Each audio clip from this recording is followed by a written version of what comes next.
La judicialización de la política. Capítulo enésimo. Y las preguntas del día.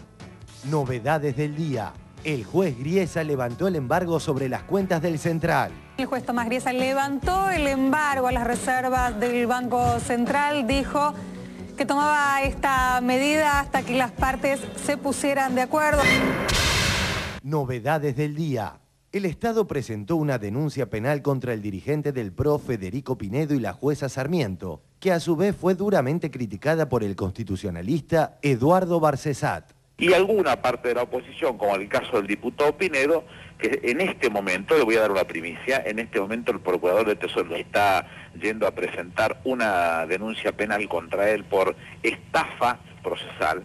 Ellos presentaron con todo el derecho del mundo una demanda oponiéndose al decreto 2010. Presentan un recurso de amparo ante la jueza. Lo llamativo que la jueza lo da en tiempo récord, el mismo día viernes nos notifican a nosotros, prácticamente sin tiempo para poder actuar. No podíamos encontrar la jueza, todo un montón de complicaciones, pero bueno, complicaciones que las fuimos superando, seguimos avanzando sobre esas permanentes trabas que significan indefensión para el Estado Nacional. ¿Qué sucede el día lunes? Se presenta el diputado Pinedo, sí. Y ahí empieza el proceso del engaño por parte del diputado, porque ¿qué es lo que hace? Presenta un escrito para que esa presentación que le había hecho oportunamente se ordinarizara, se hiciera ordinaria. Entonces, en primer lugar, cualquier abogado que conozca un poquitito del tema sabe que no existe la posibilidad de un recurso de amparo calzado con una situación de una causa por vía ordinaria. No sería posible eso. Pero entonces las cosas siguen avanzando y uno en ese momento no las va viendo o no va viendo el horizonte que se persigue con ese tema. El verdadero motivo queda demostrado en la segunda presentación que él hace, porque pide, a partir de haberlo transformado la jueza por pedido de Pinedo, porque lo que pide Pinedo la jueza se lo concede, a partir de haber transformado en ordinario el procedimiento, le permite, porque el Código Procesal así lo dice, recusar sin causa a uno de los camaristas. Todo este ardid no podría haber sucedido si la jueza no hubiera concedido cada una de estas acciones, que la mayoría no están de acuerdo a lo que el propio Código Procesal dice. Es más complejo y además ha adoptado caminos que hacen esto todavía más intrincado, porque por ejemplo, lo que refiere a la permanencia o no del doctor Redrado como presidente, concedió el recurso con efecto devolutivo y debe ser para esto que transformó en sumarísimo el juicio, porque en el juicio de amparo siempre la apelación se concede con efecto suspensivo, es decir, que la medida no es ejecutoria hasta que el superior la confirme o en su caso la revoque. Bueno, ahora sabemos el porqué de esta conversión del proceso de amparo en acción sumarísima, simplemente para que la jueza pudiera ella decidir que su decisión queda en ejecutoria hasta que el superior o la confirme o la revoque. Bueno, estamos realmente frente a una situación muy anómala en el desempeño jurisdiccional, como también lo que han provocado las partes. Por ejemplo, uno de los camaristas se excusó por las impugnaciones que hubo. Ahora los que promovieron el primer amparo recusan sin causa a otro camarista, con lo cual el tribunal queda integrado con un solo miembro y obliga o a convocar a los camaristas que recién estarán de turno en la segunda quincena del mes, o a integrar la sala con camaristas del Fuero Civil y Comercial Federal que sí están de turno en esta primer quincena, ¿no? Bueno, todo esto obviamente hace que sea una madeja, es totalmente desprolijo, desmerece lo que es el debido proceso judiciario y enturbia todavía más las instituciones. Las preguntas del día. ¿Los ahorros de los argentinos no deberían ser custodiados por quienes fueron elegidos por la gente? ¿Pueden dos personas, Redrado y Sarmiento, decidir sobre nuestros ahorros? Bueno, Bielsa, con todos estos vericuetos de denunciología, arquitectura de denunciología, no sé cómo llamarlo, ¿qué es lo que se está buscando?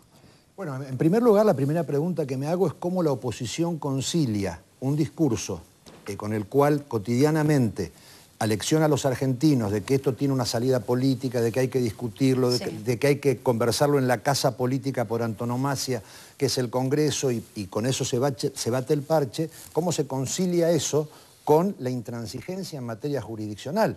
Porque si yo quiero resolver algo en términos políticos, salvo que esté negociando de mala fe, no aumento la presión en el ámbito jurisdiccional de la manera que se está aumentando. Entonces, la primera cosa que hay que tener claro, porque la gente no sabe, ni creo que le interese, si el sumario, el amparo tiene efecto suspensivo, si el sumarísimo tiene efecto devolutivo, la gente, es una cosa muy compleja. Lo primero que hay que tener en claro es que si hay que llevar esto a la arena política, tenerlo cada vez más trabado en el ámbito jurisdiccional, con recusaciones sin causa, ese tipo de cuestiones, con la excusación de un juez que fue el que recibió el escrito, todo eso no ayuda, lejos de ayudar a la solución política, la hace cada vez más complicada. Esta es la primera cuestión.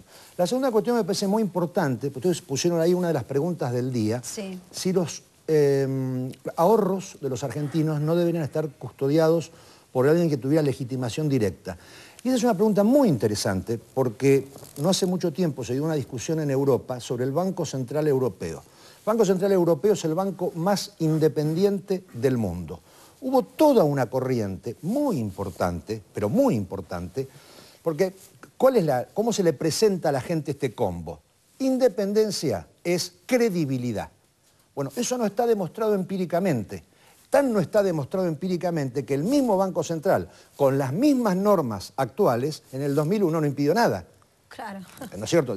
No hay prueba empírica de que la independencia contribuya a la credibilidad. Esa es una primera cuestión. Y a la garantía de que nos cuiden los ahorros. Por lo tanto, a la garantía. Y la segunda postura era, miren señores, ¿por qué no constituimos un Banco Central con gobernadores, así se los llama en algunos otros países, o con directores, o con un directorio, con responsabilidad electoral, que puedan ser removidos por razones políticas? Entonces, la pregunta tiene una respuesta y ha dado motivo a un debate riquísimo que no termina hasta el día de hoy, porque hoy que se preguntan, por ejemplo, los españoles respecto del Banco Central Europeo, un banco que cuida tanto, que es tan astringente, que aspira tanto la monetarización de la economía, es verdad que esas medidas pueden lograr detener la marcha inflacionaria, pero dispara el paro al 20%, no hay obra pública. Entonces, cuando a veces se dice, uno escucha que en tribunas opositoras dicen se quieren llevar los ahorros, pero perdón, ¿se lo quieren llevar para qué? Claro. Para subsidiar. ¿Eso está mal subsidiar? Si no se subsidian a las empresas de transporte, el boleto colectivo costaría muchísimo más. Entonces la pregunta que yo le hago a la oposición es, discúlpenme una cosa, ¿quién anda en colectivo? ¿Usted, señor diputado, o los brepos? No, en colectivo andan los pobres. Entonces no es que se la quieren llevar a su casa, a La Plata. Clientelismo. Se la quieren gastar en clientelismo. ¿Pero qué es el clientelismo? ¿Una asignación universal es clientelismo? Eso es clientelismo. Entonces me parece que hay una lluvia ácida de palabras que desnaturalizan los conceptos que están detrás.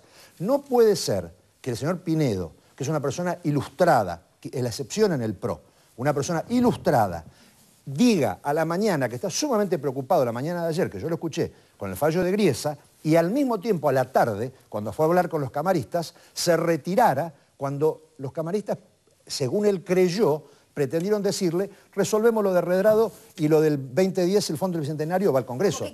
No es consistente, no es consistente. O una cosa es verdad o otra cosa no es verdad. ¿Orlando? Sí, como todos nos quedamos escuchando a quien sabe acerca de estos pormenores. Nosotros ignoramos, como la mayoría de las personas, y tenemos por qué, no sabemos de tecnología, de ciencia, y esto es lo que ha ocurrido. Solo tenemos que saber el concepto, y creo que el concepto que hemos repetido aquí y que acaba de decir Bielsa es este. El dinero, las reservas, un gobierno popular, llamémosle así lo usa como inversión pública. Un gobierno astringente, usando el término que usaba Bielsa, lo usa para marretear, para ajustar. Son dos maneras de ver el mundo y las dos tienen valor. Cada uno elige dónde quiere estar, en qué colectivo va. Esta es la realidad. Perdón, Orlando, ajustar, cosa que no ha hecho el jefe de la Reserva Federal de Estados Unidos. Porque cuando fue la crisis en Estados Unidos... subsidió a todas las industrias para que no se paralice el país. Imaginémonos que, por ejemplo, hoy, al señor Bernanke, así se llama, Bernanke, le diera una súbita dosis de ortodoxia y dijera, quiero secar la plaza porque me endeudé mucho. Lo dice en una conferencia de prensa después de presentar la renuncia, porque tiene una responsabilidad política. Y entonces, si no está de acuerdo con quien ha sido elegido por el voto popular, se va a su casa. Claro. Y no hay crisis política. Claro.